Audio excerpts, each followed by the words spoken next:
ఈరోజే జ్యేష్ఠ శనివారం, పైగా ద్వాదశ తిథి. ఈరోజు ముఖ్యంగా గాయత్రి జయంతిని కూడా జరుపుకుంటారు. ఎంతో విశేషమైన ఈరోజు ఈ కథలను విన్నవారికి సకల శుభాలు కలుగుతాయి. పూర్వకాలంలో తొండమాను చక్రవర్తి స్వామివారిని బంగారు తులసి దళాలతో పూజించేవాడు. కొంతకాలానికి తొండమాను చక్రవర్తికి ఎవరో కూడా నాలాగా స్వామిని పూజించి ఉండరు అనే గర్వం తలకు ఎక్కింది. ఈ విధమైన భావంతోనే ఒకరోజు శ్రీవారి ఆలయంలోకి ప్రవేశించే సమయానికి తాను పూజించిన బంగారు తులసి దళాలు పక్కకు తొయ్యబడి మట్టితో చేసిన పూలు స్వామివారి పాదాలపై వేయబడి ఉన్నాయి. అది చూసిన తొండమానుడు ఆశ్చర్యానికి లోనై స్వామివారిని ప్రార్థించాడు. అది ఆలకించిన స్వామి ఇలా పలికాడు, రాజా, నీవే కాదు, నాకు ప్రియమైన భక్తులు అనేక మంది ఉన్నారు. అటువంటి వారిలో భీముడు ఒకడు. కుండలు చేసుకుని జీవించే కుమ్మరి అయిన భీముడు చెక్కతో నా విగ్రహాన్ని ఇంటిలో ప్రతిష్ఠించి ప్రతిరోజు కుండలు చేసిన తర్వాత చేతులకు అంటుకున్న మట్టితో పూలు చేసి వాటితో నన్ను పూజిస్తాడు. అవే ఈ మట్టి పువ్వులు. నాకు బంగారు పూలైనా మట్టి పూలైనా ఒక్కటే. అవి సమర్పించడం వెనుక ఉన్న భక్తే నాకు కావాల్సింది అని పలికాడు స్వామి. వెంకటేశ్వర స్వామివారి మాటలు విని జ్ఞానోదయమైన తొండమానుడు స్వామివారితో కలిసి భీముడి ఇంటికి చేరుకున్నాడు. శ్రీ వెంకటేశ్వరుని చూసిన ఆనందంతో భీముడు పరిపరి విధాలా కీర్తించి తన ఆతిథ్యాన్ని స్వీకరించమని స్వామిని కోరగా అందుకు స్వామి అంగీకరించగా పగిలిన మట్టి పెంకులో సంకటి తెచ్చి స్వామివారికి అందించాడు భీముడు. స్వామివారు దాన్ని స్వీకరించారు. ఇది చూసిన తొండమానుడు భక్తి పారవస్యంలో మునిగిపోయాడు. అప్పట్నుంచి ప్రతిరోజు సగం పగిలిన మట్టి పెంకులో నివేదన పెట్టే ఆచారాన్ని ఏర్పరిచాడు. ఇప్పటికీ నిత్యం నైవేద్యం కుండ పెంకులోనే సమర్పించబడుతుంది. వివిధ రకాలైన పిండి వంటలు గంగాళాల కొద్దీ నైవేద్యంగా సమర్పించబడుతూ ఉన్నా అవన్నీ గర్భాలయానికి ముందున్న శయన మండపంలోనే నివేదిస్తారు. ఒక్క ఓడు నైవేద్యం మాత్రం గర్భాలయంలోకి తీసుకువెళ్లి నివేదిస్తారు. ప్రతిరోజు నివేదన కొరకు కొత్త కుండ పెంకునే ఉపయోగిస్తారు. అందువల్లే స్వామివారికి తోమని పల్లాలవాడు అనే పేరు ఏర్పడింది. కాగా కుమ్మరి భీముడు కురువతి నంబిగా ప్రసిద్ధి చెందాడు. భక్తులు కోరిన కోరికలు నెరవేరుస్తూ ఎంతో ప్రసిద్ధి చెందిన వెంకటేశ్వర స్వామివారిని శ్రీహరి, ఏడుకొండలవాడు, వడ్డీ కాసులవాడు, గోవిందుడు అని పిలుస్తారు. అయితే స్వామివారిని దర్శించుకునే భక్తులు తప్పనిసరిగా స్వామివారిని గోవింద గోవింద అనే పేరుతో పూజించడం మనం చూస్తున్నాము. అయితే స్వామివారిని ఈ విధంగా గోవింద అనే పేరుతో పూజించడానికి గల కారణమేమిటి, ఈ పేరు వెనుక ఉన్న కథ ఏమిటి అనే విషయాలను ఇప్పుడు తెలుసుకుందాం. పురాణాల ప్రకారం ఒకరోజు శ్రీ వెంకటేశ్వర స్వామి అగస్త్య మహర్షి యొక్క ఆశ్రమానికి వెళ్లి నన్ను శ్రీనివాసుడు అని పిలుస్తారు. మీ ఆశ్రమంలో చాలా గోవులు ఉన్నాయి కదా, నాకు ఒక గోవు కావాలి అని అడగడంతో అందుకు అగస్త్య మహాముని చాలా సంతోషించి ఇలా పలికారు, స్వామి, నేను మీకు గోవులను ఇవ్వడానికి నాకు ఎలాంటి అభ్యంతరమూ లేదు. కానీ వేదాల ప్రకారం పత్ని లేనిదే గోదానం చేయకూడదు.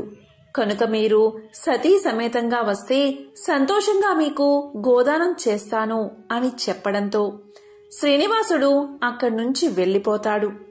అయితే ఆశ్రమంలో అగస్త్యుడు లేని సమయంలో శ్రీనివాసుడు పద్మావతిని వెంట తీసుకుని ఆశ్రమానికి వెళ్లి అగస్త్యుడి శిష్యుణ్ణి, నన్ను మీ గురువుగారు రమ్మన్నారు.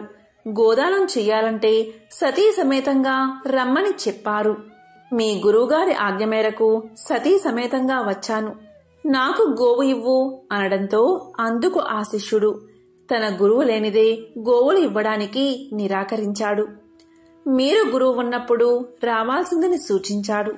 ఈ మాట విన్న శ్రీనివాసుడు ఎంతో కోపంతో తిరుమల కొండవైపు నడుచుకుంటూ వెళ్లసాగాడు. అప్పుడే ఆ సమయానికి ఆశ్రమానికి వచ్చిన అగస్త్యుడితో శిష్యులు జరిగిందంతా చెప్పగా దాంతో అగస్త్యుడు తన శిష్యులతో పాటు మరికొంతమందిని గోవును తీసుకుని శ్రీనివాసుడి దగ్గరికి బయలుదేరతాడు. ఆ సమయంలో స్వామిని కొంత దూరం నుంచి చూసిన అగస్త్యుడు స్వామి అని పిలిచినా అప్పటికీ స్వామివారు కోపంతో అతని మాటలు పట్టించుకోలేదు. ఈ క్రమంలోనే మళ్లీ అగస్త్యుడు గోవా ఇందా అని చెబుతాడు.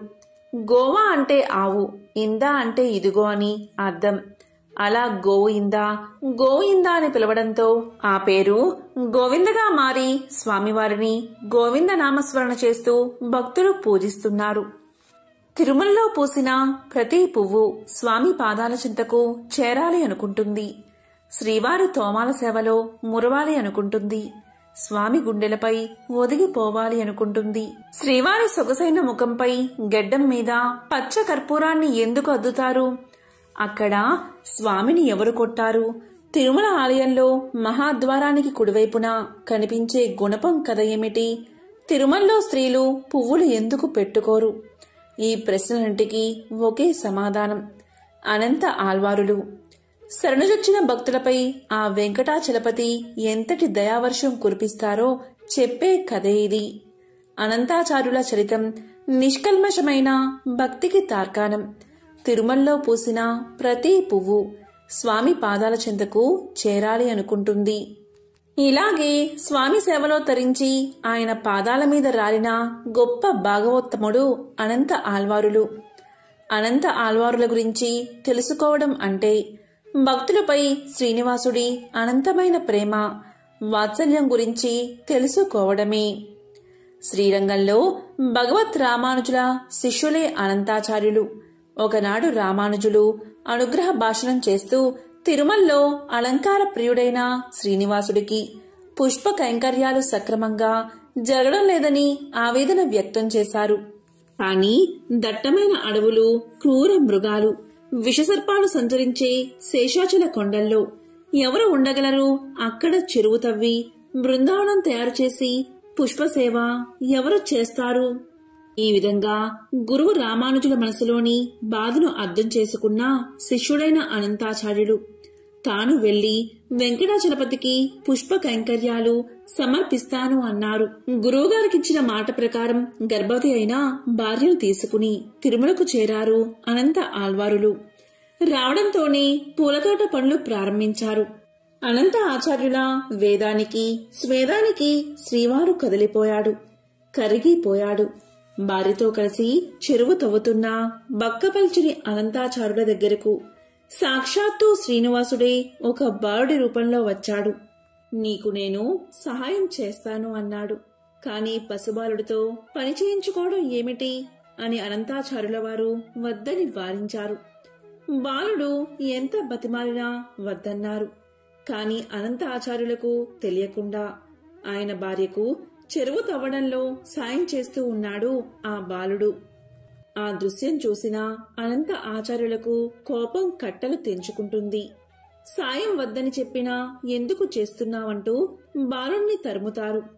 పట్టరాని కోపంతో బాలుడిపై గుణపం విసురుతారు. మర్నాడు పుష్ప కైంకర్యం కోసం ఆనంద నిలయానికి వెళ్లిన అనంత ఆళ్వారు స్వామి గడ్డం నుంచి రక్తం రావడాన్ని గమనించి బాలుడి రూపంలో వచ్చింది శ్రీవారే అని గ్రహించి తల్లడిల్లిపోయారు. వెంటనే వెంకటనాథుడి గడ్డానికి పచ్చ కర్పూరాన్ని అద్దుతారు.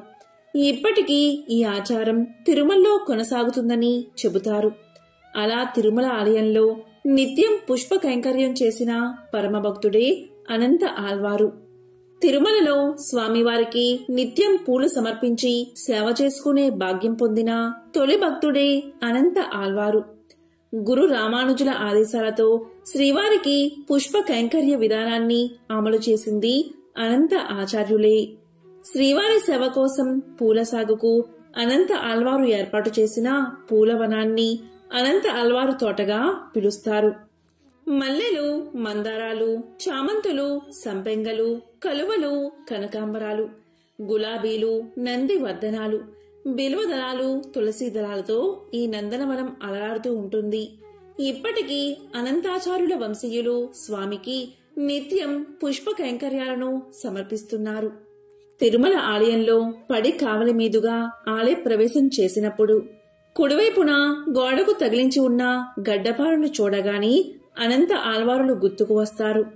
అలాగే సొగసైన స్వామి ముఖంపై చుబుకానికి అద్దిన పచ్చ కర్పూరాన్ని చూసిన అనంత ఆల్వారుల అమాయకమైన భక్తి మదిలో మెదులుతుంది. శరణాగతి తత్వానికి ప్రతీకగా నిలిచింది అనంత ఆల్వారుల జీవితం. స్వామికి సంబంధించిన మరొక విశేషమైన కథను ఇప్పుడు విందాం. పూర్వకాలంలో అవంతి దేశంలో భాగ్యనగరము అనే పట్టణం ఉండేది. పేరుకు తగినట్లుగానే ఆ పట్టణంలో భాగ్యవంతులకు కొదువలేదు. అయితే వారు తమ తమ సంపదలను చూసుకుని గర్విస్తూ మిగిలిన సామాన్యులను అతి హీనంగా చూసేవారు.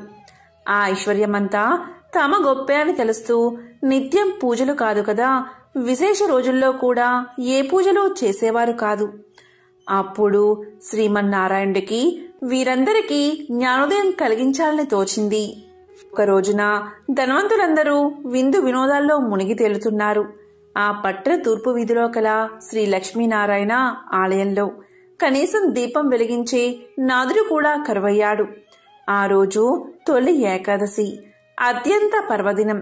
కాని ఆ పట్టణంలో ఒక్కరు కూడా ఆలయానికి పూజాధికాలు నిర్వర్తించాలని ఆలోచించలేదు. సాయంత్రం ఉన్నట్టుండి దట్టమైన మబ్బులు కమ్ముకున్నాయి. బ్రహ్మాండమైన కుంభవృష్టి. వ్యాపారులందరి ఇల్లు నీట మునిగిపోసాగాయి. అంతా గాఢాంధకారం. తెల్లవారేసరికి ఊరంతా నేలమట్టమైంది. వ్యాపారుల ఇళ్లన్నీ కూలిపోయాయి. ఐశ్వర్యాలన్నీ పోయి చివరికి కట్టుబట్టలతో మిగిలారు. ఎందుకీ ఉపద్రవం, ఎందుకీ జలప్రలయం, ఎవరికీ అంతుపట్టలేదు. అంతలో వారికి ఒక విశేషం కనిపించింది. ఊరి చివరన ఉండే పూరిపాకలు చెక్కు చెదరకుండా ఉన్నాయి. వారికి ఆశ్చర్యం కలిగింది. ఎంత కుంభవృష్టిలోనూ ఈ పూరిపాకలు ఎలా ఉన్నాయి అని వారిలో వారు అనుకుంటూ ఉండగా ఇంతలో ఒక పెద్ద మెరుపు మెరిసింది. అప్పుడు ఆకాశవాణి ఇలా పలికింది, ఓ మూర్ఖులారా, మీ సంపదలన్నీ మీ గొప్పదనమని భావిస్తూ ఉండడం వల్లే ఇలా జరిగింది. ఆ పూరి గుడిసెలో నివసించే దేవయ్య నాకు ప్రియ భక్తుడు. అతి సామాన్యుడైన దేవయ్య ప్రతిరోజు మీ ఊరిలోని శ్రీ లక్ష్మీనారాయణ ఆలయంలో దీపం వెలిగిస్తున్నాడు. అంతేకాక ప్రతి ఏకాదశి నాడు తనకు వీలున్నంతలో శ్రీ వెంకటేశ్వర వ్రతకల్పాన్ని నిర్వర్తిస్తున్నాడు. ఆ వ్రత ఫలితంగానే తనతో పాటు ఆ గుడిసెలోని వారందరూ రక్షించబడ్డారు. మీరందరూ కూడా ఆ వ్రతం ఆచరిస్తే మీ ఐశ్వర్యాలను తిరిగి పొందగలరు అని వినిపించింది. వెంటనే వారందరూ ఆ ఆలయానికి వెళ్లి తక్షణమే అందరూ తలొక పనికి పూనుకుని శ్రీ వెంకటేశ్వర వ్రతకల్పాన్ని ఆచరించారు. ఆ వ్రత ఫలితంగా అందరి గృహాలు పూర్వరూపంలో కనిపించాయి. అది మొదలుగా ఆ వర్తకులందరూ శ్రీవారి భక్తులై ప్రతి ఏకాదశి నాడు శ్రీ వెంకటేశ్వర వ్రతకల్పాన్ని ఆచరిస్తూ బతికి ఉన్నంతకాలం సుఖ సౌభాగ్యాలతో ఉండి చివరికి ముక్తిని పొందారు అని శ్రీ వశిష్ఠుల వారు వివరించారు. కలియుగానికి చాలా పూర్వం సమస్త ఋషులు కలిసి కశ్యప మహర్షి నేతృత్వంలో సమాజ శ్రేయస్సు కోసం ఒక గొప్ప యాగాన్ని అంటే మహాయజ్ఞాన్ని చెయ్యాలని సంకల్పిస్తారు. ఇది మహాయజ్ఞం కావడంతో త్రిమూర్తులలో ఒకరిని ముఖ్య అతిథిగా ఆహ్వానించాలని ఋషులు భావిస్తారు. ఈ సమయంలో నారద మహర్షి తన ప్రయాణ సమయంలో భూమిపైకి వచ్చి ఋషులు చెయ్యబోయే మహాయజ్ఞం గురించి తెలుసుకుంటాడు. అప్పుడు నారదుడు ఇలా పలుకుతాడు, ఓ మహారుషులారా, ఈ యాగంతో మీరు ఎవరిని సంతోష పెట్టబోతున్నారు? మీరు పవిత్రమైన త్రిమూర్తులలో అత్యంత ఉన్నతమైన వ్యక్తిని సంతోష పెట్టబోతున్నారా? పవిత్ర త్రిమూర్తులలో ఎవరు పరమేశ్వరుడు అన్న ప్రశ్నకు ఋషులు అయోమయానికి లోనవుతారు. దీంతో వారు త్రిమూర్తులలో ఉన్నతమైన వ్యక్తిని యాగానికి ఆహ్వానించాలని తలపోస్తారు.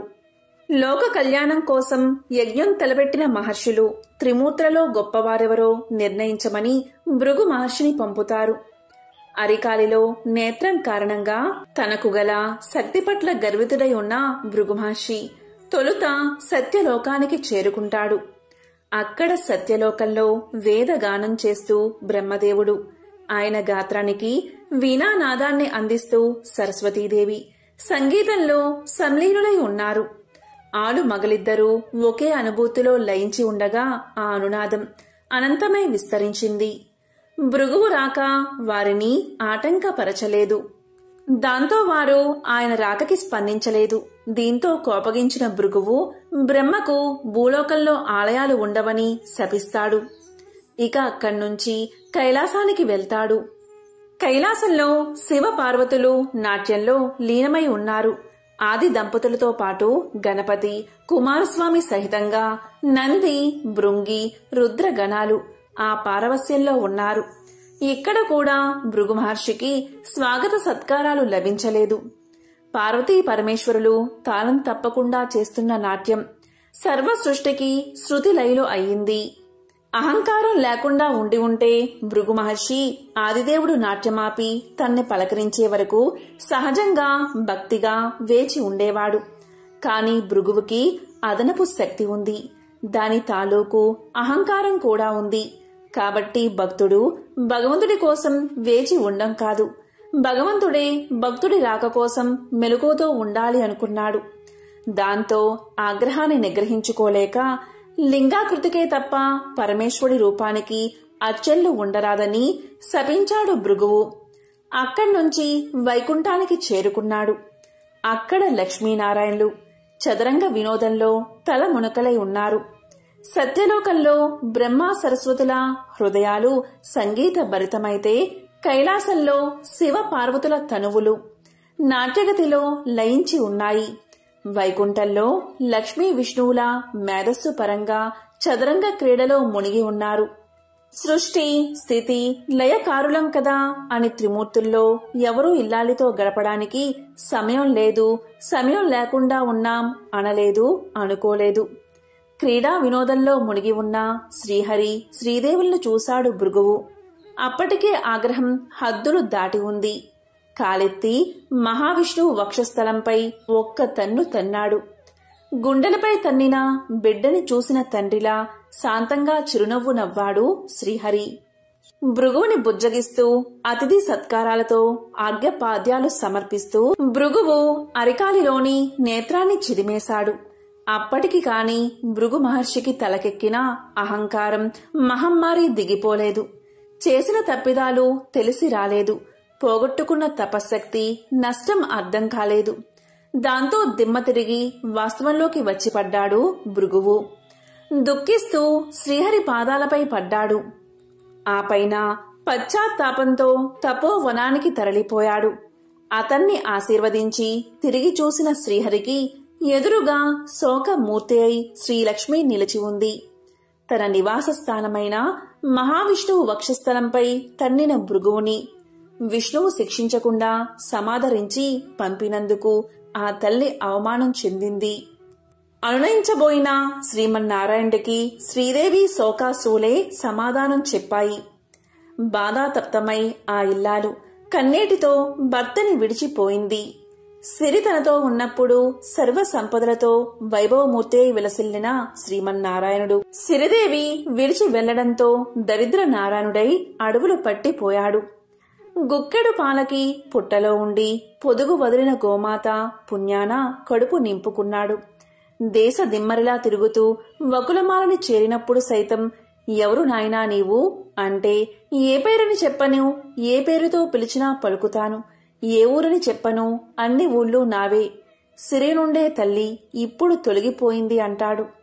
ఆ తల్లి జాలిపడుతూ అంతే నాయనా లోకరీతి, భాగ్యమున్నంతకాలం అందరూ గౌరవిస్తారు, కలిమి కోల్పోయిన నాడు అన్నీ కోల్పోయినట్టే అంటూ కన్నబిడ్డను ఆదరించినట్లు ఆదరిస్తుంది. ఆశ్రమవాసి అయి వరహమూర్తి అనుమతి పొంది ఆశ్రితుడై జీవిస్తూ ఆకాశరాజ పుత్రి పద్మావతిని పరిణమాడాలి అనుకుంటే పైసలేవి, పెళ్లి చేసుకునేందుకు వడ్డీకి అప్పు తీసుకోవాల్సి వచ్చింది. ఒకప్పుడు సిరి సంపదలకి నెలవైనవాడు. కలకంట కంట కన్నీరొలికితే అది పరిస్థితి. శ్రీ వెంకటేశ్వర స్వామికి సంబంధించిన ఒక విశేషమైన కథను ఇప్పుడు విందాం. పూర్వకాలంలో మగధ సామ్రాజ్యంలో విష్ణు చిత్తుడు అని శ్రీవారి ప్రియభక్తుడు ఉండేవాడు. అతనికి 9 మంది స్త్రీ సంతానం కలిగారు. ఎంతో పాండిత్యం ఉన్న మిక్కిలి పేదరికంతో బాధపడుతున్నాడు విష్ణుచిత్తుడు. విష్ణుచిత్తుని భార్య తారామతి. ఎల్లప్పుడూ ఆమె శ్రీమన్నారాయణ్ణి ప్రార్థిస్తూ ఉండేది. అప్పుడప్పుడు వివాహాది శుభకార్యాల పౌరోహిత్య కార్యక్రమంలో దక్షిణగా వచ్చే కొద్ది సొమ్ముతో ఎంతో కష్టాలు పడుతూ కాపురం సాగిస్తున్నారు ఆ దంపతులు. కుమార్తెలకు యుక్త వయసు వచ్చింది. తారామతికి ఎప్పుడూ వీరి వివాహం ఎలా జరిపించాలా అనే చింతగా ఉండేది. ఆ శ్రీనివాసుణ్ణి ప్రార్థిస్తూ కాలం గడుపుతూ ఉండేది తారామతి. ఓ శ్రీనివాస భక్తులారా, ఆశ్రిత జనరక్షకుడైన శ్రీ వెంకటేశ్వర స్వామివారికి తన భక్తులన్నా అపార ప్రేమ అని మనందరికీ తెలిసిందే కదా. ఇలా ఉండగా ఒకరోజు ఉదయం ఒక వృద్ధ బ్రాహ్మణుడు విష్ణుచిత్తుని ఇంటి తలుపు తట్టాడు. అయ్యా, నేను వంగదేశపు వాసిని. ఒక యజ్ఞం నిమిత్తం వెళుతూ దారి మధ్యలో ఈ దేశానికి చేరుకున్నాను. దయచేసి ఈ ఒక్కరోజు మీ ఇంట్లో ఉండనిస్తే తిరిగి రేపు ఉదయమే వెళ్లిపోతాను అని విష్ణుచిత్తుణ్ణి అర్థించాడు. అందుకు విష్ణుచిత్తులు ఇలా పలికాడు. స్వామి, అంతకు మించిన అదృష్టం మాకేముంటుంది? అతిథి సాక్షాత్తు శ్రీమన్నారాయణుడితో సమానమని మన పురాణాలు ఘోషిస్తున్నాయి కదా. తమరు ఎటువంటి సంకోచం లేకుండా మా ఇంట్లో తప్పక ఉండవలసింది అని ఆ ముసలి బ్రాహ్మణుణ్ణి లోపలికి తీసుకువచ్చి సపరిచర్యలు చేశాడు. ఆ రోజు మధ్యాహ్నం భోజనం చేసిన తర్వాత ఆ వృద్ధ బ్రాహ్మణుడు తారామతితో ఇలా అంటాడు. ఏమమ్మా, దిగాలుగా ఉన్నావు? ఏమిటి నీ బాధ? ఏమీ సంకోచించకుండా చెప్పు అన్నాడు. అప్పుడు తారామతి ఇలా అంటుంది. స్వామి, తమరు మహా తపస్సంపన్నులు. తేజస్సులో సాక్షాత్తు ఆ వైకుంఠ వాసుని మాదిరిగా ఉన్నారు. మీ వద్ద దాచేదేముంది? నా మనోవ్యదంతా నా పుత్రికల వివాహం గురించే అని విన్నవించుకుంది. అంతటా ఆ విప్రోత్తముడు చిరునవ్వు నవ్వి ఇలా అన్నాడు. తల్లి, నీ బాధ నేను గ్రహించాను. నీ కష్టాలన్నీ తొలగిపోయి కుమార్తెలకు శుభప్రదంగా వివాహం అవ్వడానికి ఒక అద్భుత వ్రతాన్ని నీకు తెలియచేస్తాను. ఆ వ్రతాన్ని ఆచరిస్తే మీ కష్టాలు పటాపంచలైపోతాయి. శ్రీ వెంకటేశ్వర వ్రతము అనే వ్రతం మిక్కిలి సులభతరం అని చెప్పి ఆ వ్రత విధానమంతా ఆ దంపతులకు వివరించాడు. అంతటా విష్ణుచిత్తుడు ఇలా పలికాడు. స్వామి, మహా సంతోషం. ఇంతకు మించిన భాగ్యం ఏముంటుంది మాకు? ఎన్నో రోజులు ఎందుకు, శుభస్థ శీఘ్రమని పెద్దలు అన్నారు కదా. ఈ రోజే ఎంతో మంచి రోజు. ఈ రోజు తమరు చెప్పిన శ్రీ వెంకటేశ్వర వ్రతాన్ని ఆచరిస్తాము అని విష్ణుచిత్తులు తారామతి దంపతులిద్దరూ తన కుమార్తెలందరితో కలిసి ఆ రోజు సాయంకాలమే బంధుమిత్రులను పిలుచుకుని శ్రీ వెంకటేశ్వర వ్రతాన్ని అత్యంత భక్తి శ్రద్ధలతో ఆచరించారు. వచ్చిన భక్తులందరూ వ్రతం పూర్తయిన తర్వాత తీర్థ ప్రసాదాలు స్వీకరించి తమ తమ గృహాలకు వెళ్లిపోయారు. అప్పుడు విష్ణుచిత్తులవారు భార్యా సమేతంగా ఆ బ్రాహ్మణోత్తముడికి పాద నమస్కారం చేసి తమ దంపతులను ఆశీర్వదించవలసిందిగా వేడుకున్నారు. అప్పుడా బ్రాహ్మణోత్తముడు వ్రత తీర్థ ప్రసాదాలు తాను స్వీకరించి మనోభీష్టా సిద్ధిరస్తు, శ్రీ లక్ష్మీ శ్రీనివాస కటాక్ష సిద్ధిరస్తు అని ఆశీర్వదించాడు. ఇంతలో చీకటిపడి నిద్రా సమయం అయింది. అంతటా విష్ణుచిత్తుడు ఆ బ్రాహ్మణుడికి ఒక చిరిగిన దుప్పటిని ఇచ్చి కన్నీళ్ల పర్యంతంగా ఇలా పలికాడు. స్వామి, కడుపేదనైనా నా వద్ద ఇంతకు మించి మంచి దుప్పటి లేదు. ఈ రాత్రికి నన్ను క్షమించి దీని యందే పడుకోండి అని వేడుకున్నాడు. అందుకు ఆ బ్రాహ్మణుడు చిరునవ్వు నవ్వి ఇలా అన్నాడు. విష్ణుచిత్త, ఏమీ బాధపడకు. నేను బయట వసారాలో పడుకుంటాను అని చెప్తాడు. కొద్దిసేపటికే అందరూ కూడా నిద్రలోకి జారుకున్నారు. రాత్రి 4వ జామున ఉరుములు మెరుపులతో పెద్ద వర్షం కురిసింది. అంతా కటిక చీకటి. గాఢాంధకారంలో కంటికి ఏమీ కనబడట్లేదు. విష్ణుచిత్తునికి బయట పడుకున్న ఆ ముసలి బ్రాహ్మణుడు ఎలా ఉన్నాడో అని బెంగగా ఉంది. కాని ఈ గాఢాంధకారంలో ఏమీ కనిపించక ఎప్పుడెప్పుడు తెల్లవారుతుందా అని ఆ రాత్రి గడిపాడు విష్ణుచిత్తుడు. ఆ కుటుంబమంతా. ఇంతలో తెల్లారింది. వాన తేలికపడింది. బయట బ్రాహ్మణుడు ఏమయ్యాడో, ఎంత బాధపడ్డాడో అనుకుంటూ బయటకు వచ్చిన ఆ దంపతులకు అద్భుత దృశ్యం కనిపించింది. అక్కడ విప్రోత్తముడు లేడు. చిరిగిన దుప్పటి స్థానంలో పట్టు పీతాంబరం ఉంది. ఆ పీతాంబరంపై శ్రీ వెంకటేశ్వర స్వామివారి విగ్రహం చిరునవ్వుతో కనిపించింది. జరిగినదంతా ఆ దంపతులకు అర్థమైంది. వారి ఆనందానికి అవధులు లేవు. వచ్చింది సాక్షాత్తు ఆ శ్రీమన్నారాయణుడే. ఆహా, ఏమి మన భాగ్యము! కాని ఆ స్వామివారిని గ్రహించలేకపోయామే. చివరికి చినిగిన దుప్పటి ఇచ్చామే అని తలుస్తూ శ్రీ స్వామివారి విగ్రహాన్ని కళ్లకు అద్దుకుని ఇంట్లోకి వచ్చారు. ఇల్లంతా స్వర్ణమయంగా కనిపించింది. అంతటా ధనరాశులే. ఆహా, శ్రీ వెంకటేశ్వర స్వామివారి వ్రతకల్ప మహత్యం వల్ల కదా ఇదంతా జరిగింది అని ఆ స్వామిని అనేక విధాలా స్తుతించారు. చూసారా, సాక్షాత్తు శ్రీ స్వామివారే ఆ భక్తుడి ఇంటికి అతిథి రూపంలో వచ్చి వ్రత విధానం చెప్పడమే కాకుండా తీర్థ ప్రసాదాలు కూడా తానే స్వయంగా స్వీకరించాడు.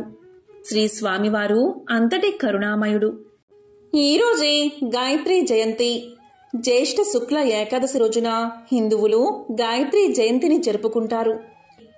గాయత్రీదేవిని భక్తి శ్రద్ధలతో పూజించిన వారికి సుఖ సంతోషాలు లభిస్తాయి. గాయత్రీమాత పరబ్రహ్మ స్వరూపిణి, వేదమాత, జగత్మాత. కొన్ని గ్రంథాల ప్రకారం భూమిపై ఉన్న ప్రతి జీవిలో గాయత్రీ తల్లి ప్రాణశక్తి రూపంలో ఉంటుంది. అందుకే గాయత్రీమాతను అన్ని శక్తులకు ఆధారంగా భావిస్తారు. మరి ఎంతో పవిత్రమైన విశేషమైన ఈరోజు ఈ కథను విన్నా, చదివినా, చెప్పినా, వినిపించినా సకల శుభాలు కలుగుతాయి. మరి ఆ కథ ఏంటో ఇప్పుడు ఈ వీడియోలో తెలుసుకుందాం. పురాణాల ప్రకారం సృష్టి ప్రారంభంలో బ్రహ్మదేవుడు తల్లి గాయత్రిని 4 ముఖాలతో ప్రార్థించాడు. తను 4 వేదాల రూపంలో గాయత్రి మంత్రాన్ని వివరించాడు. దీంతో సంతోషించిన ఆ తల్లి గాయత్రి అవతారమెత్తింది.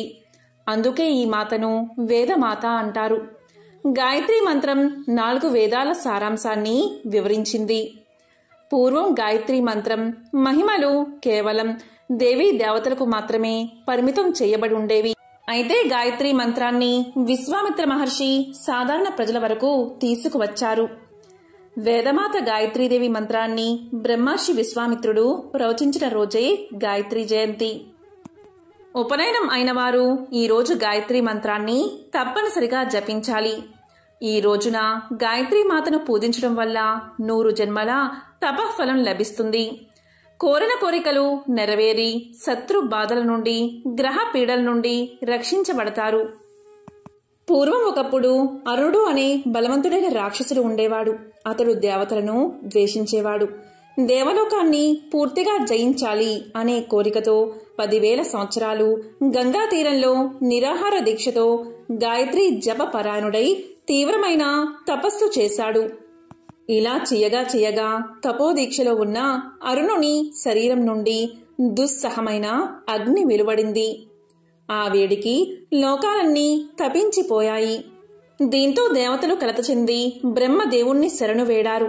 అప్పుడు బ్రహ్మదేవుడు ఆ రాక్షసుడికి ప్రత్యక్షమై ఏం వరం కావాలో కోరుకో అన్నాడు. అప్పుడు అరుణుడు ఇలా పలికాడు: ఓ బ్రహ్మదేవా, నాకు మృత్యువులేని జీవనం కావాలి అని కోరుకున్నాడు. అప్పుడు బ్రహ్మదేవుడు ఇలా పలికాడు: నాకే మృత్యువు తప్పదు. కల్పం పూర్తి కాగానే మళ్ళీ నేను ఉదయిస్తాను. నేనే మరణం నుండి తప్పించుకోలేను. అలాంటి నేను నీకు మరణం లేకుండా వరాన్ని ఎలా ప్రసాదిస్తాను? ప్రకృతి ధర్మమైన మరణం లేకుండా వరం ఇవ్వడం అసాధ్యం. మరేదైనా వరం కోరుకో అన్నాడు బ్రహ్మదేవుడు.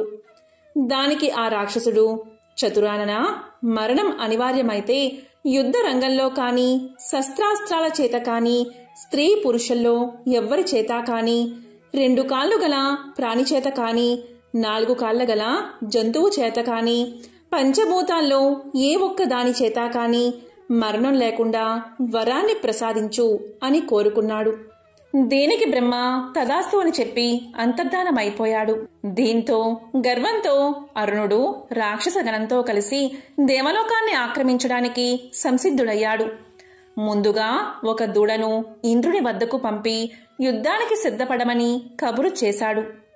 దీనికి ఇంద్రుడు భయపడి బ్రహ్మ వద్దకు వెళ్ళి తన బాధను మొరపెట్టుకున్నాడు. అప్పుడు బ్రహ్మదేవుడు ఇంద్రుణ్ణి వెంట పెట్టుకుని వైకుంఠానికి చేరుకున్నాడు. దీంతో విష్ణువు, బ్రహ్మ, ఇంద్రాదులతో కలిసి కైలాసానికి చేరుకున్నాడు. ఆ సమయంలో శంకరుడు ధ్యాన ముద్రలో ఉన్నాడు. శంకరుడికి తమ బాధను చెప్పుకున్నారు బ్రహ్మాది దేవతలు. వారి బాధ విని శంకరుడు ఇలా తెలియచేశాడు. ఆ రాక్షసుడు గాయత్రీ జప పరాయణుడు. అతడు గాయత్రీ జపాన్ని మానివేయడమో లేక మరిచిపోవడమో చేస్తే కాని అతన్ని వధించడం సాధ్యం కాదు అని తెలియజేశాడు. ఇంకా ఈ విధంగా చెప్పాడు. మీరు తరుణోపాయం కోసం పరాశక్తిని ప్రార్థించండి అని సూచించాడు శంకరుడు. అప్పుడు బ్రహ్మాది దేవతలు ఈశ్వరుడి సూచన మేరకు పరాశక్తిని ఆరాధించారు. మాయోపాయం చేత అరుణుని గాయత్రి జపం మాన్పించడానికి తగిన ఆలోచన దేవగురువైన బృహస్పతికి స్ఫురించింది. ఈ స్ఫురణ దేవి సంకల్పంగా గుర్తించి బృహస్పతి అరుణుని వద్దకు వెళ్ళాడు. అప్పుడు వచ్చిన బృహస్పతిని చూసి అరుణుడు అతిథి సత్కారాలు చేసి ఇలా పలికాడు. మునీంద్ర, నేను రాక్షసుని కదా, మీరు దేవగురువులు, దేవతలు నాకు శత్రువులు, నాతో మీకేమిటి పని, మీ రాకకు కారణం ఏమిటి అని అడిగాడు. అందుకు బృహస్పతి నవ్వి, రాక్షసరాజా, నీవిలా అనడం భావ్యం కాదు. మా ఆరాధ్య దైవమైన గాయత్రీ దేవతను నిరంతరం నీవు ధ్యానిస్తూ ఆమె మంత్రాన్నే జపిస్తున్నావు. మేము జపించే మంత్రాన్నే నువ్వు జపిస్తున్నావు. కనుక ఆ రీత్యా మనం మిత్రులమే కాని శత్రువులం కాదు అని సమాధానం చెప్పాడు. ఈ మాటలు విన్న అరుణుడితో దురభిమానం, దురహంకారం విజృంభించాయి. తనకు శత్రువులైన దేవతల ఆరాధ్య దైవమైన గాయత్రి తనకు అభీష్టం కాదని పలికి గాయత్రీ మంత్రానికి ఉద్వాసన చెప్పేశాడు. అప్పుడు వచ్చిన పని ముగిసిందని భావించిన బృహస్పతి అరుణుని వద్ద సెలవు తీసుకున్నాడు. గాయత్రీ మంత్రాన్ని మానివేసిన కారణంగా అరుణుడు తేజో విహీనుడు, దుర్బలుడు అయిపోయాడు. ఎందుకు కొరగాని వాడయ్యాడు. ఆ సమయంలో బృహస్పతితో కలిసి దేవిని ప్రార్థించగా ఆమె దేవతలందరికీ సాక్షాత్కరించింది. వరాభయకర, శాంత, కరుణామృత సాగర, నానా భ్రమర సంయుక్త, పుష్పమాల విరాజిత అయిన జగన్మాతను చూసి, నమో దేవి మహావిద్యే సృష్టి స్థితికారిణి, నమః కమల పత్రాక్షి సర్వాధారే నమోస్తుతే అని పలు విధాలుగా దేవతలు గాయత్రీ మాతను ప్రార్థించారు. దీంతో ఆ దేవి దేవతల బాధలను తీర్చాలని సంకల్పించింది. అంతటా పరాశక్తి తన మాయా విలాసం చేత భ్రమరాలను ప్రేరేపించింది. కోట్లాదిగా తుమ్మెదలు చెలరేగి భూమి ఆకాశాలను కప్పివేసి రాక్షసుల శరీరాలను ఆక్రమించి చెవుల్లో భరించరాని రొద చేస్తూ ఒకరి మాట ఒకరికి చెప్పడానికి వినడానికి అవకాశం లేకుండా చేసి కాళ్ళు చేతులు కదిలించే అవకాశం కూడా లేకుండా చేసేశాయి. దేవి ఆజ్ఞ ప్రకారం అలా కోటాను కోట్ల తుమ్మెదలు ఒక్కసారిగా విజృంభించి అరుణుణ్ణి అతని అనుచర వర్గాన్ని యుద్ధం లేకుండానే శస్త్రాస్త్రాలతో పని లేకుండా సంహరించాయి. ద్విపాద, చతుష్పాద ప్రాణుల వల్ల తనకు మరణం లేకుండా వరం కోరుకున్న ఆ దానవుడు పుష్పది అంటే 6 పాదాలు కలిగిన తుమ్మెదల వల్ల మరణించాడు. తమను కరుణించి రాక్షస బాధను నివృత్తి చేసిన ఆ జగన్మాతను ఆనాటి నుండి దేవతలందరూ బ్రాహ్మరీ దేవతగా పూజించి ఆమె అనుగ్రహాన్ని పొందసాగారు. ఈ కథ చెప్పి వ్యాసమహర్షి గాయత్రి మంత్రజప ప్రభావాన్ని వివరించగా జనమేజయుడు గాయత్రీ దేవత గురించి ఇంకా వినాలనే జిజ్ఞాసను వ్యక్తం చేశాడు. అప్పుడు వ్యాసుడు ఇలా చెప్పడం మొదలుపెట్టాడు. గాయత్రి పరాశక్తి స్వరూపం. ఆమెకు 5 ముఖాలు. ఈ 5 ముఖాలు సృష్టికి ఆధారమైన పంచభూతాలకు ప్రతీకలు. 5 శిరస్సులతో 10 చేతులతో ఆ తల్లి ఆశ్రితులకు సకల ఐశ్వర్యాలను, అనంతమైన బుద్ధిని, శక్తిని ప్రసాదిస్తుంది. గాయత్రీ దేవతకే సంధ్యాదేవి అని కూడా పేరు. ప్రాతకాలంలో గాయత్రిగా, మధ్యాహ్నం సావిత్రిగా, సాయంత్రం సరస్వతిగా ఆ శక్తి తన తేజో విశేషం చేత 3 పేర్లతో 3 రూపాలతో గోచరిస్తూ ఉంటుంది. గాయత్రి మంత్రానికి 4 పాదాలు. ఒక్కొక్క పాదంలో 8 అక్షరాలు. మొదటి 3 పాదాలు ఋగ్వేదం, యజుర్వేదం, సామవేదాల నుండి, 4వ పాదం అథర్వణ వేదం నుండి ఉద్భవించాయి. అందువల్లే గాయత్రీ దేవతను వేద జననిగా ఆరాధిస్తూ ఉంటారు. మొదటి 3 పాదాల్లో 24 అక్షరాలతో ఉన్న మంత్రాన్ని ద్విజులు త్రిసంధ్యల్లోనూ జపిస్తూ ఉంటారు. ఉదయ సంధ్య నక్షత్రాలు ఆకాశంలో కనిపిస్తూ ఉండగాను, మధ్యాహ్న సంధ్య సూర్యుడు ఆకాశ మధ్యంలో ఉండగాను, సాయం సంధ్య సూర్యుడు అస్తమించే సమయం కంటే ముందుగాను ఆచరించాలని పెద్దలు చెబుతారు. సర్వసహితమైన వేదమంత్రం ఈ గాయత్రి. ఈ ఉపాసన వల్ల ద్విజులు అనంతమైన సత్ఫలితాలను పొందగలరు. ఈ మంత్రాన్ని దేవాలయంలో, యాగశాలలో, తులసి వృక్ష సమీపంలో, నదీ తీరాల్లో, పుణ్యక్షేత్రాల్లో జపించడం మరింత ఫలప్రదం. గాయత్రి మంత్రంలోని 24 అక్షరాలు సృష్టిలోని 24 తత్వాలకు సంకేతాలు. కర్మేంద్రియాలు 5, జ్ఞానేంద్రియాలు 5, పంచ ప్రాణాలు, పంచభూతాలు, మనస్సు, బుద్ధి, చిత్తము, అహంకారము అనే 4 కలిసి సృష్టిలోని 24 తత్వాలు. జీవుడు 25వ వాడు. 24 అక్షరాల గాయత్రి మంత్రానికి ముందు ఓంకారం చేర్చితే 25 అక్షరాలు అవుతాయి. గాయత్రీ దేవతకు 5 ముఖాలు, 4 దిక్కుల వైపు 4, 5వది ఊర్ధ్వముఖంగానూ ఉంటాయి. ఆమెకు 10 చేతులు. కుడి ఎడమల 2 చేతుల్లో 2 పద్మాలను, మిగిలిన 8 చేతుల్లో వరద, అభయ, అంకుశ కళాది శక్తులను ధరించి ఉంటుంది. సాధకుడు సుఖాసీనుడై కూర్చుని అమ్మవారిని ధ్యానించాలి. ఓ జగన్మాత, నీవే ఆదిశక్తివి. అనంత రూపాలు ధరించి అంతటా వ్యాపించి భక్తులను అనుగ్రహించే దయా స్వరూపినివి. త్రిసంధ్యలకు దేవత అయిన నీకు నమస్కారం. సావిత్రి, సరస్వతి, వైష్ణవి, రౌద్రి అనే పేర్లతో వ్యవహరించబడే దేవతవు నీవే. మహర్షులు నిన్ను ప్రాతకాలంలో బాలగా, మధ్యాహ్నం యువతిగా, సాయంత్రం వృద్ధగా ధ్యానిస్తూ ఉంటారు. హంసవాహన అయిన బ్రాహ్మీ శక్తి, గరుడ వాహన అయిన వైష్ణవీ శక్తి, వృషభ వాహన అయిన సావిత్రి శక్తి నీవే. భూమిపై ఋగ్వేదాన్ని, అంతరిక్షంలో యజుస్సామవేదాలను గానం చేస్తూ నిన్ను దేవతలు ఆరాధిస్తూ ఉంటారు. నీ నేత్రాల నుండి సాత్విక భావమైన స్వేదం నుండి, ఆనంద రూపమైన కన్నీటి నుండి 10 అంశాంశ రూపాలను సాధకులు వరేణ్య, వరద, వరిష్ట, వరవర్ణిని, గరిష్ట, వరారోహ, నీలగంగ, సంధ్య, భోగ, మోక్షద అనే పేర్లతో పిలుస్తారు. మధ్యలోకంలోని భాగీరథి, పాతాళంలో భోగవతి, స్వర్గంలో గంగా అనే పేర్లతో వ్యవహరించబడేది నీవే. త్రిలోక వాసులను తరింపచేయడానికి నది రూపంలో ప్రవహించే దేవతవు నీవే. భూలోకంలో శోక భారాన్ని వహిస్తూ భువర్లోకంలో సిద్ధివై, సత్యలోకంలో సత్యస్వరూపినివై నీవే ప్రవహిస్తూ ఉంటావు. మూలాధారంలోని కుండలిని శక్తి నీ రూపమే అనే సాధకులు ఆమెను ధ్యానించాలి. ఈ విధంగా గాయత్రీ దేవత వైభవాన్ని వివరించి గాయత్రీ సహస్రనామాలను, దీక్షా విధానాన్ని వ్యాస మహర్షి జనమేజయుడికి వివరించాడు.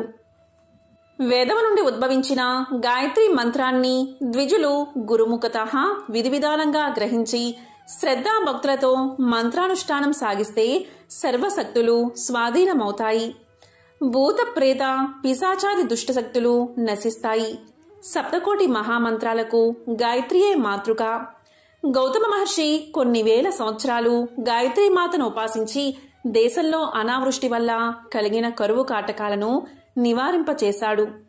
కనుక జనమేజయ మహారాజా గాయత్రీ రూపాన్ని మనసులో భావించిన, ఆమెను పూజించిన, ఆమె మంత్రాన్ని జపించిన సర్వారిష్టాలు తొలగి సకల సంపదలు లభిస్తాయి.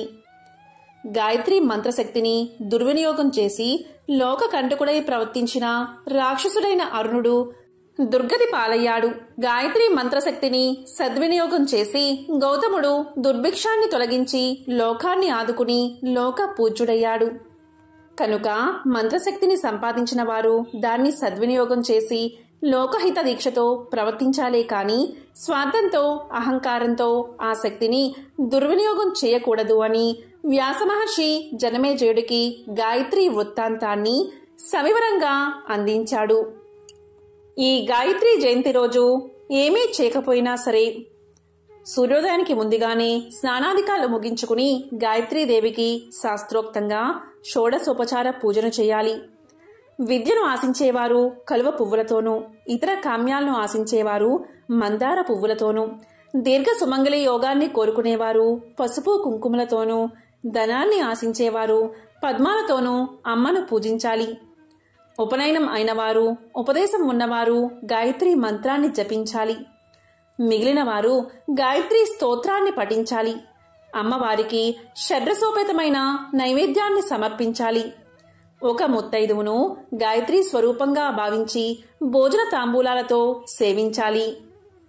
ఈ రోజున గాయత్రీ మాతను పూజించడం వల్ల 100 జన్మల తపఫలం లభిస్తుంది. కోరిన కోరికలు నెరవేరి శత్రు బాధల నుండి, గ్రహ పీడల నుండి రక్షించబడతారు. వేదాలను చదివినంత పుణ్యం లభిస్తుంది. కుటుంబంలో ఐక్యత పెరుగుతుంది, సంతోషం పెరుగుతుంది, తెలివితేటలు పెరుగుతాయి. విద్యార్థులకు విద్యలో ఎదురయ్యే ఆటంకాలన్నీ తొలగిపోతాయి. ఈరోజు గాయత్రి మంత్రాన్ని 108 సార్లు జపిస్తే శుభ ఫలితాలు కలుగుతాయి. ఈ మంత్రాన్ని పఠించడం వల్ల మేధో వికాసం కలుగుతుంది. మానసిక ఒత్తిడి నుండి ఉపశమనం కలుగుతుంది. చదువులో ఏకాగ్రత కోసం గాయత్రి మంత్రం ఉత్తమంగా పరిగణించబడుతుంది. మానసిక సమస్యలతో ఇబ్బందులు ఎదుర్కొంటూ ఉంటారో అలాంటి వారు ఈ గాయత్రి మంత్రాన్ని పఠిస్తే వారికి సకల శుభాలు కలుగుతాయి. అనుకున్న పనుల్లో విజయాన్ని సాధిస్తారు. మరి ఎంతో పవిత్రమైన, విశిష్టమైన ఈ గాయత్రి జయంతి రోజు ఈ కథను విన్నా, చదివినా, చెప్పినా, వినిపించినా సకల శుభాలు కలుగుతాయి. ఓం శ్రీ మాత్రే నమః.